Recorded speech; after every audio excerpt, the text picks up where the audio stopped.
Story 1. In the dark and stormy night, Emma was walking home from her late-night shift at the hospital. She had always been scared of the dark, but tonight, her fear was at an all-time high. As she walked past the old abandoned mansion on the edge of town, she heard a strange noise coming from inside. She tried to ignore it, but her curiosity got the better of her, and she decided to investigate. As she entered the mansion, she felt a chill run down her spine. The place was eerie and seemed abandoned for centuries. But as she explored the mansion, she realized she was not alone. She heard a faint whisper, and then she saw them. Vampires. Dozens of them. They were staring at her with their glowing red eyes.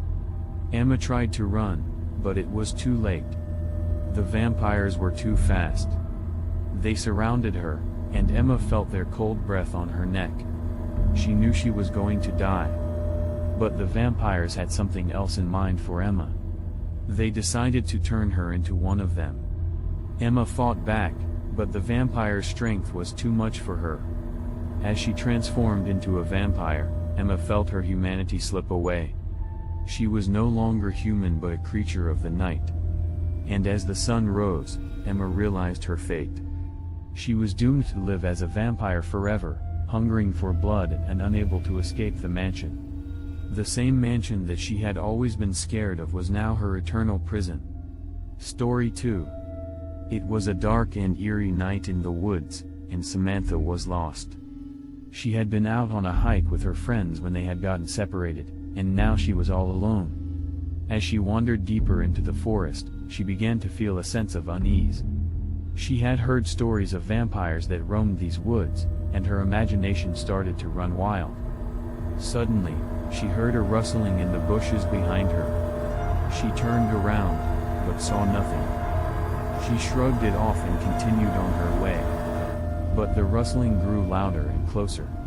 Samantha began to walk faster, her heart racing with fear. She saw a figure emerge from the darkness, and as it got closer, she could make out its features. It was a vampire, with sharp fangs and blood-red eyes. Samantha froze in terror as the vampire approached her. The vampire spoke, his voice cold and menacing. "You shouldn't be out here alone, human. This is my territory." Samantha tried to run, but the vampire was too quick. He grabbed her by the arm and sank his teeth into her neck, drinking her blood with relish. Samantha screamed in agony as the vampire drained her life force. The next morning, Samantha's friends found her lifeless body in the woods. They searched for the vampire, but he was nowhere to be found. From that day on, no one ventured into the woods alone at night, for fear of encountering the vampire that roamed there. Story 3. In the heart of the city, a new vampire had taken up residence. No one knew where she came from or how long she had been there, but rumors began to spread among the city's inhabitants of strange happenings in the dead of night. People would vanish, their bodies never found, and those who dared to venture out past midnight reported seeing a dark figure lurking in the shadows. The police tried to investigate, but the trail always went cold. One night, a young woman named Maria was walking home from her shift at the hospital. She had heard the rumors, but she never believed them until she felt a chill run down her spine. She looked around, but the streets were empty. Suddenly, a shadowy figure stepped out from an alleyway, and Maria froze. The figure was unmistakably a vampire, pale skin, sharp fangs, and glowing red eyes.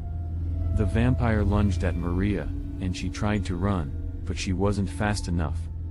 The vampire caught up to her in a flash, sinking her fangs deep into Maria's neck. Maria felt her life slipping away, but then something strange happened. She felt a surge of energy coursing through her veins, and the pain began to subside. She looked up at the vampire and saw a look of shock on her face. "What have you done?" the vampire hissed, but it was too late. Maria had been turned into a vampire. The two of them disappeared into the night, leaving behind a trail of terror and bloodshed. The city was never the same again, haunted by the memory of the vampire who stalked its streets.